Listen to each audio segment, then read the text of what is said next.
Bapak Ibu, saudara-saudara di rumah, apa kabar? Semoga kita dalam keadaan yang baik dan ada dalam damai sejahtera Tuhan. Tentu dalam doa dan harapan kita semua, semoga kita semua dapat cepat beradaptasi dengan situasi kondisi di tengah keterbatasan seperti ini. Dengan keyakinan bahwa Yesus Kristus adalah Immanuel yang menyertai umatnya, menguatkan dan menghibur kita, serta memberikan damai sejahteranya. Bapak Ibu saudara-saudara, mari persiapkan hati untuk masuk dalam ibadah rumah tangga Rabu tanggal 6 Mei 2020. Bapak Ibu juga dapat melaksanakan ibadah rumah tangga melalui panduan lembar tata ibadah yang dibagikan oleh Korsek maupun secara online melalui PDF yang dibagikan melalui WA. Dan teknis pelaksanaan ibadah di rumah-rumah, silakan Bapak Ibu dapat mengaturnya sesuai kondisi keluarga.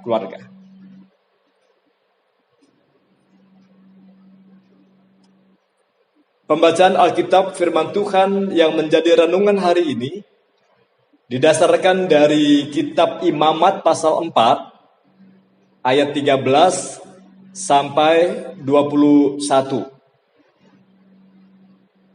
Imamat pasal 4 ayat 13 sampai 21. Dan mari kita berdoa mohon bimbingan Roh Kudus.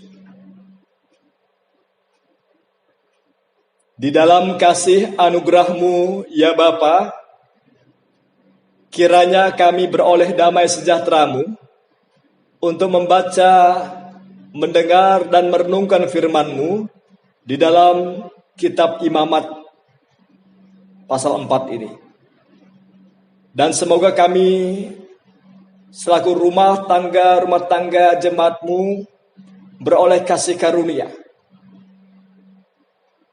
Hidup sebagai pelaku firman-Mu di tengah pergumulan dan perjuangan hidup rumah tangga, di tengah kerja dan pelayanan. Di dalam Yesus Kristus Tuhan. Amin. Imamat pasal 4 ayat 13 sampai 21 demikian tertulis.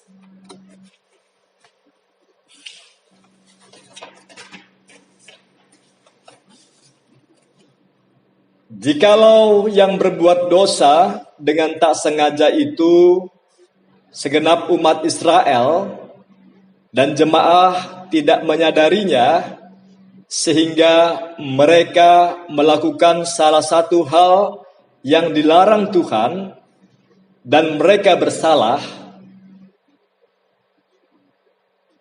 maka apabila dosa yang diperbuat mereka itu ketahuan, haruslah jemaah itu mempersembahkan seekor lembu jantan yang muda sebagai korban penghapus dosa. Lembu itu harus dibawa mereka ke depan kemah pertemuan.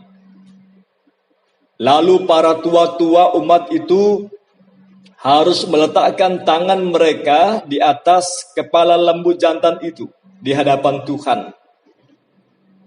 Dan lembu itu harus disembelih di hadapan Tuhan.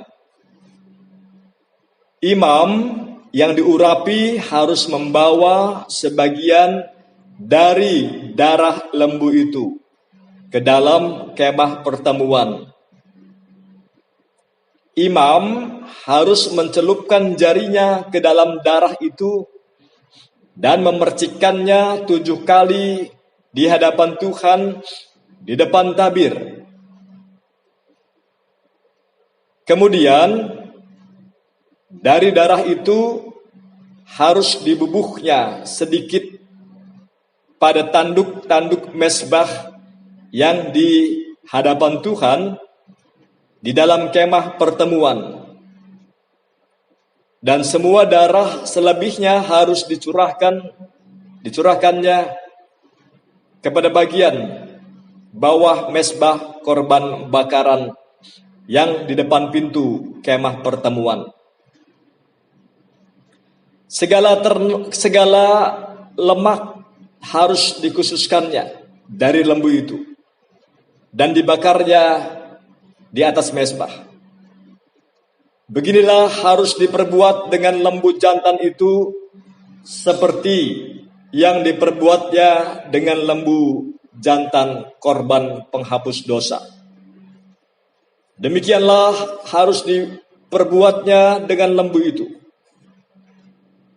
Dengan demikian, imam itu mengadakan pendamaian bagi mereka, sehingga mereka menerima pengampunan.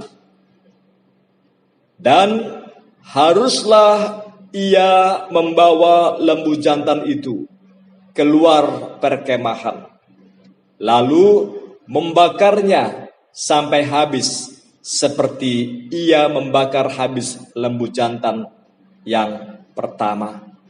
Itulah korban penghapus dosa untuk jemaah. Berbahagialah orang yang mendengar dan melakukan firman Tuhan. Haleluya.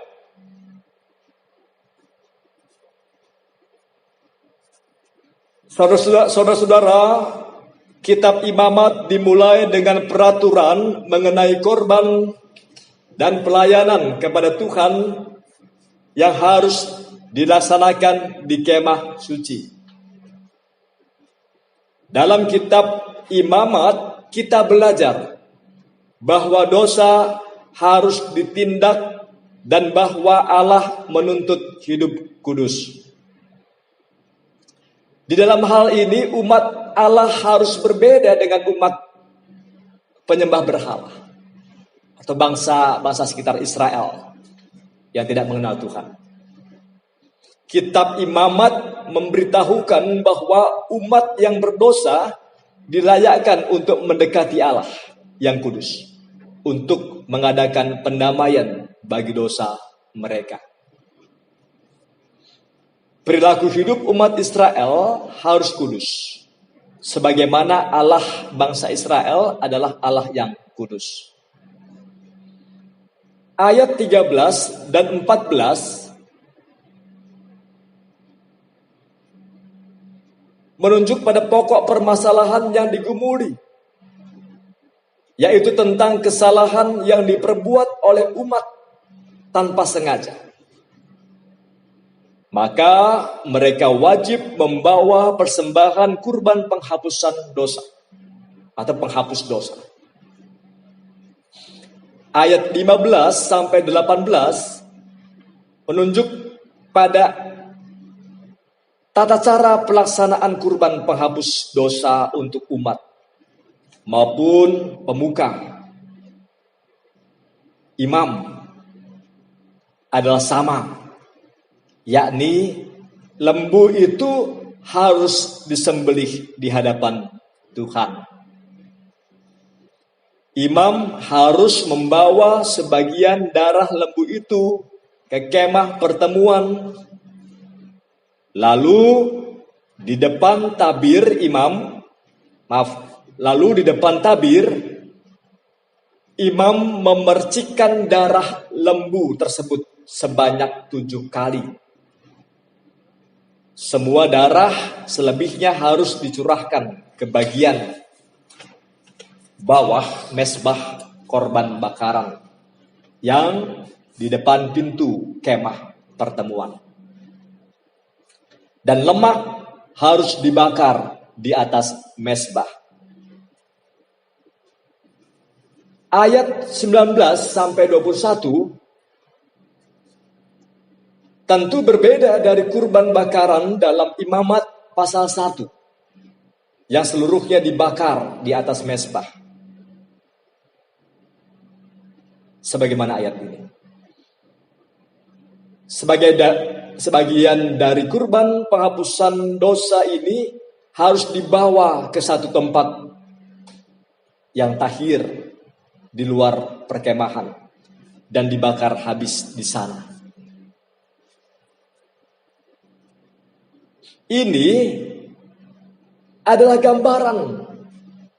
Jadi dalam refleksi kita, dalam perenungan gereja jemaat Tuhan di masa kini, khusus juga bagi gereja pada umumnya sebagai umat Kristus, ini adalah gambaran Kristus yang menjadi kurban penghapus dosa dunia. Kristus yang tidak berdosa dijadikan berdosa karena kita. Dan yang menderita mati untuk kita. Coba baca Yesaya pasal 53 ayat 3 sampai 6 tentang hamba Tuhan yang menderita. Tertulis demikian, Yesaya 53 ayat 3 sampai 6. Ia dihina dan dihindari orang, seorang yang penuh kesengsaraan dan yang biasa menderita kesakitan. Ia sangat dihina sehingga orang menutup mukanya terhadap dia. Dan bagi kita pun dia tidak masuk hitungan. Tetapi sesungguhnya penyakit kitalah yang ditanggungnya dan kesengsaraan kita yang dipikulnya. Padahal kita mengira dia kena tulah, dipukul dan ditindas Allah. Tetapi dia tertikam oleh karena pemberontakan kita. Dia diremukkan oleh karena kejahatan kita. Ganjaran yang mendatangkan keselamatan bagi kita ditimpakan kepadanya. Dan oleh bilur-bilurnya kita menjadi sembuh. Kita sekalian sesat seperti domba. Masing-masing kita mengambil jalannya sendiri. Itu kata berita Yesaya 53. Bapak Ibu Saudara, di dalam Yesus Kristus Tuhan, apa yang dapat kita petik dari pelajaran hidup keagamaan umat Israel, atau dari apa yang dilakukan oleh umat Israel yang kudus, dari kurban-kurban yang dipersembahkan, dan khususnya dari kurban penghapusan dosa yang dilakukan umat di dalam pemberitaan kitab Imamat ini. Pertama, bahwa kesalahan dosa akan mendapat konsekuensinya atau akibatnya. Baik kesalahan tersebut dilakukan secara sengaja atau tidak. Tuhan tidak pandang bulu dalam menghakimi dan menghukum setiap orang yang bersalah, berbuat dosa, entah itu sengaja atau tidak sengaja, entah itu besar atau kecil, entah itu khilaf atau doyan, Entah itu dosa perbuatan atau dosa dalam pikiran dan isi hati.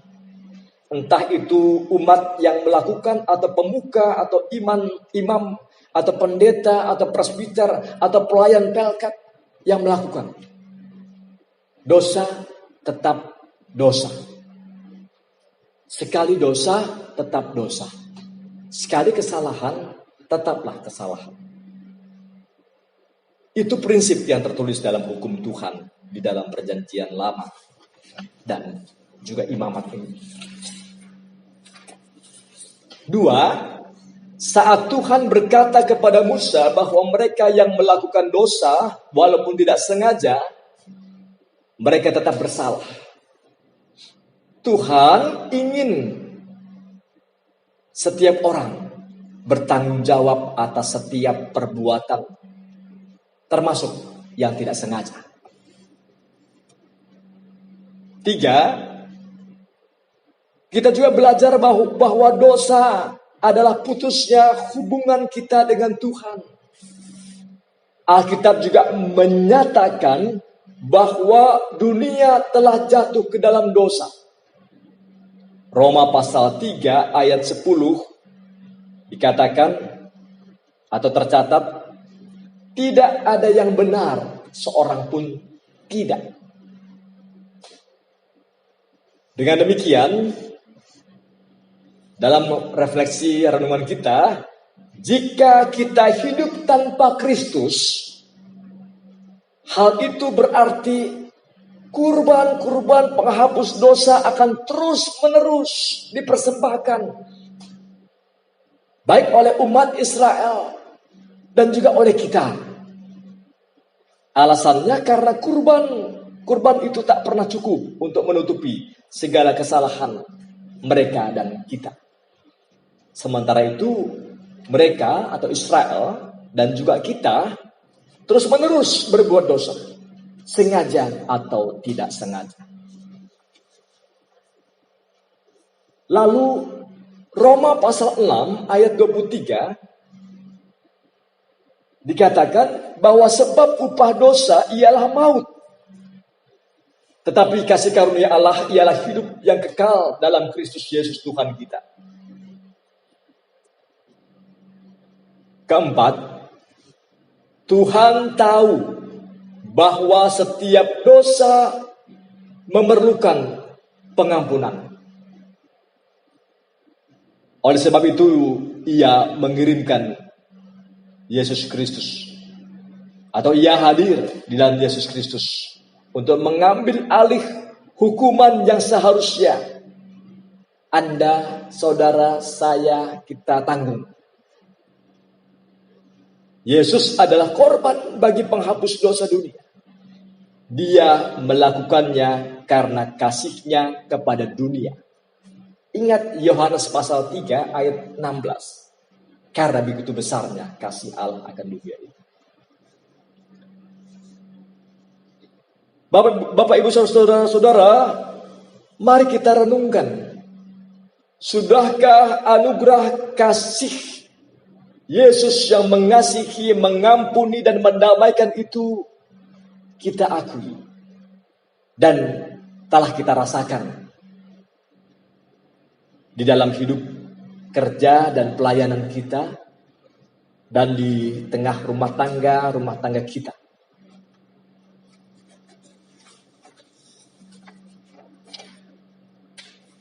Bapak Ibu, saudara-saudara, sebelum kita menutup mata menuju tempat pembaringan untuk beristirahat, mari ambil saat teduh sejenak.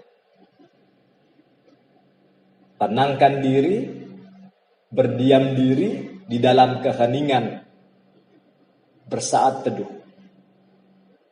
Tunduk, benamkan diri dengan kerendahan hati, mengaku akan kesalahan dosa kita terhadap suami, terhadap istri, terhadap anak-anak, tetangga, teman, saudara-saudara, yang kita lakukan melalui pikiran dan ucapan yang menyakiti hati sesama. Sambil katakan dalam hati, jika engkau ya Tuhan mengingat kesalahan, siapakah yang dapat tahan? Tetapi padamu ada pengampunan. Dan akhiri saat teduh kita di malam hari ini dengan menarik nafas panjang. Pelan-pelan aja, pelan-pelan. Tarik nafas panjang, perlahan-lahan, sambil pejamkan mata. Dan katakan dalam hati, terima kasih, syukur ya Tuhan Yesus. Kasih-Mu seluas dan setinggi langit dan sedalam samudra. Lalu hembuskan pelan-pelan sambil katakan, terima kasih ya Tuhan, syukur kasih-Mu mengatasi kerapuhan dan dosa kami yang berdosa ini. Lakukan itu saat teduh atau meditasi saat teduh ini 2 atau 3 kali. Tidak apa-apa. Ini bukan mantra. Ya. Tapi ini adalah panggilan untuk kita tiap-tiap orang ada dalam keheningan saat teduh, berdiam diri di hadapan Tuhan. Maka selamat bersyukur atas kasih-Nya yang mengampuni dan mendamaikan. Dan selamat hidup bersukacita di dalam Tuhan Yesus. Juga selamat untuk saling berdamai di antara kita semua. Amin.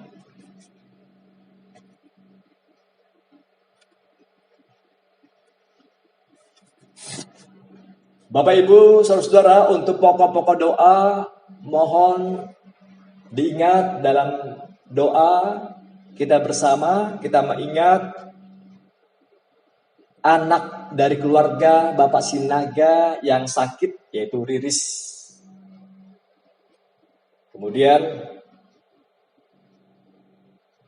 keluarga Ibu Rosnani yang berduka cita atas meninggalnya suami dari Ibu Rosnani.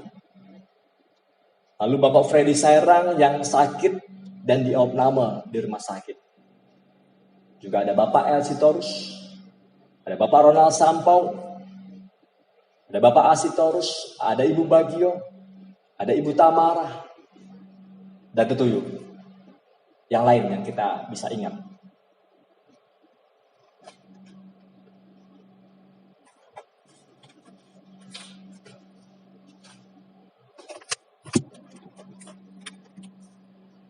Bapak Ibu saudara, dalam warta saat ini, perkenankan saya membacakan warta informasi kepada Bapak, Ibu, dan kita semua yang akan saya bacakan saat ini.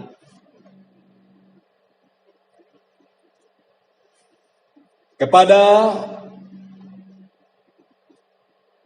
yang terkasih Bapak, Ibu, warga jemaat GPIB Immanuel Landasan Udin, salam sejahtera, mengingat dan memperhatikan situasi kondisi masyarakat Indonesia yang terpapar COVID-19 dan akibat dampak yang ditimbulkannya secara sosial dan ekonomi, baik masyarakat bangsa Indonesia pada umumnya dan khususnya masyarakat di Banjarbaru, Kalimantan Selatan,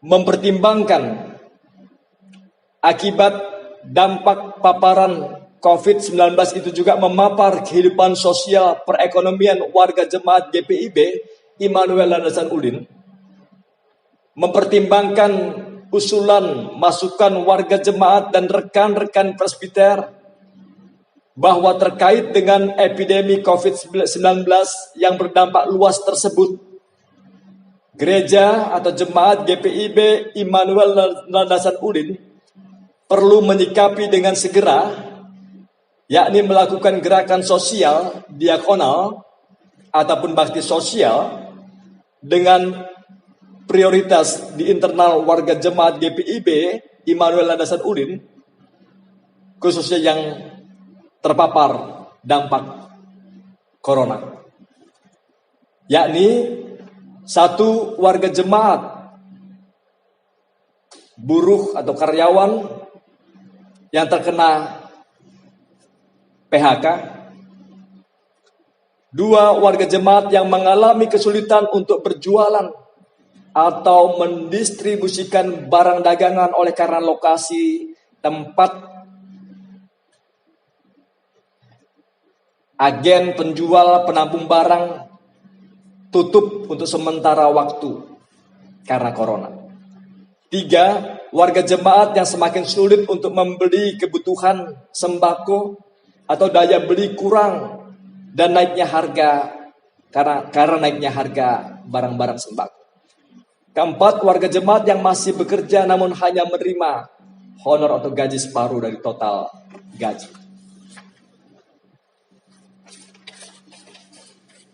Bahwa juga mempertimbangkan bahwa bulan April sampai Juni adalah masa Minggu Paskah dan kenaikan serta Pentakosta yang mendasari panggilan dan pengutusan gereja yang bersekutu, bersaksi dan melayani sebagai tubuh Kristus yang diberkati dan menjadi berkat bagi dunia. Maka kami selaku PHMJ telah mengadakan rapat koordinasi pada tanggal 3 Mei, hari Minggu yang lalu, di gereja, bersama korsek yang diundang dan panitia inti Paskah dengan hasil sebagai berikut.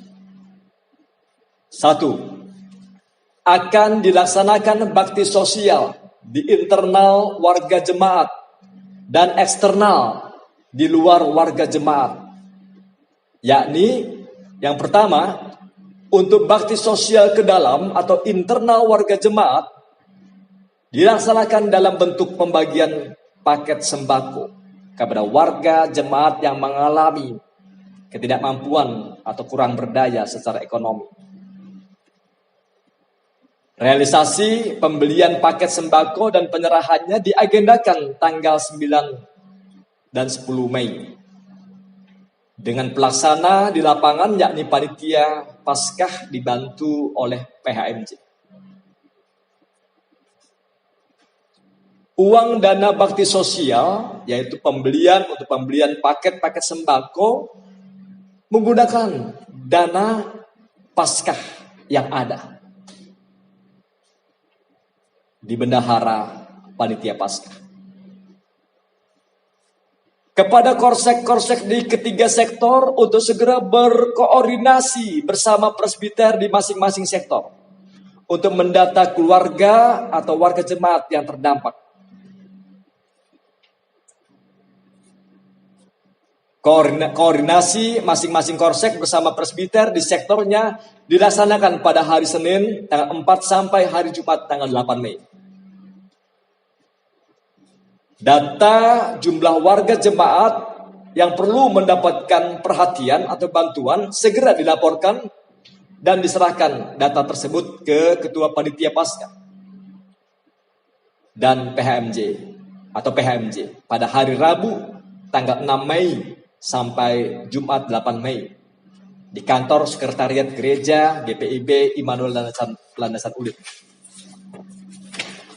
Untuk bakti sosial di eksternal atau keluar dibagi dalam 2 tahap, yakni tahap pertama pada hari Rabu tanggal 6 Mei, yakni pembagian alat pengamanan diri atau APD ke rumah sakit Idaman dan rumah sakit Hercules TNI AU.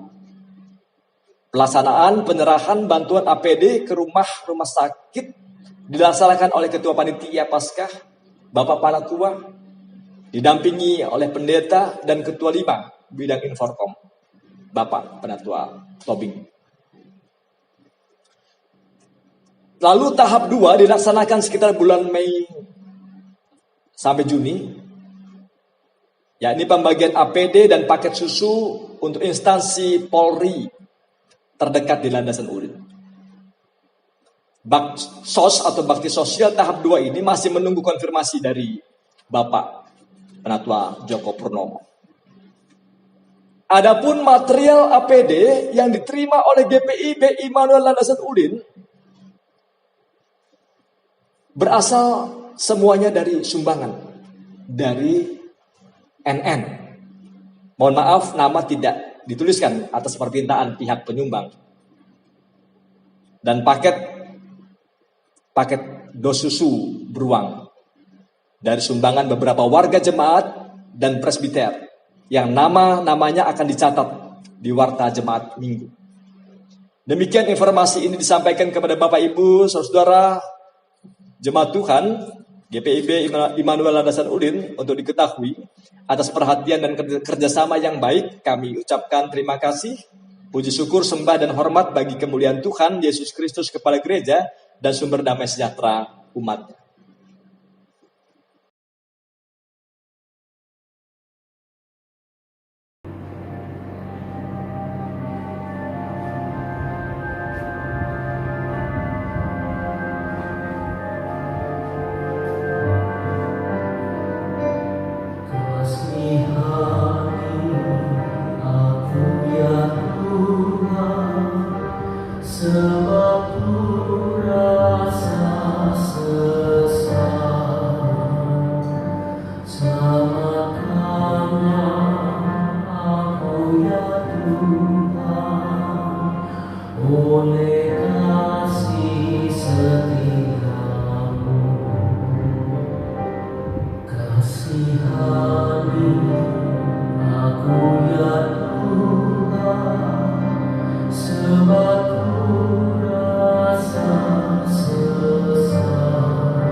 Dan